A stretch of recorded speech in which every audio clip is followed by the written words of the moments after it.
जिलापालଙ୍କ प्राणी संपद सशक्तिकरण कार्यक्रम परिदर्शन।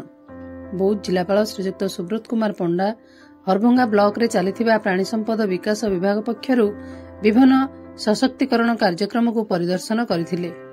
से प्रथमे ससुराठारे आरती साहुଙ୍କ द्वारा निर्मित मुख्यमंत्री कृषि उद्योग योजना कार्यक्रम अंतर्गत 4000 क्षमता विशिष्ट ब्रॉयलर कुकुड़ा फार्म परिदर्शन करी बेस संतोष प्रकाश करथिले। एहापरे महिला स्वयं सहायक गोष्ठीर मां मानक द्वारा परिचालित बामंडा स्थित 2टी कुकुड़ा फार्म परिदर्शन करथिले। सेठारे ग्रुपर महिला मानक सहित कुकुड़ा पालन एवं ताहा सहित सेमाने किपरि एहाकु परिचालना करुछन्ति से संपर्क में आलोचना करी एही कार्यक्रम को त्वरान्वित करबा पई एवं अन्यान्य सरकारी कार्यक्रम सहित निजकु संश्लिष्ट करबा पई परामर्श दैथिले।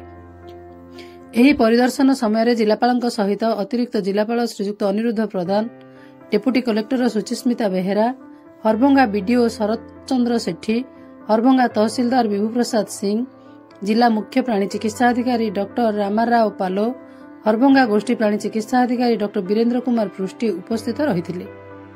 हरभंगा ब्लॉक रे प्राणीपालन विभागर विभिन्न कार्यक्रम सफल हेबार उपायन नेउथबारु जिलापाल खुशी व्यक्त करथिले।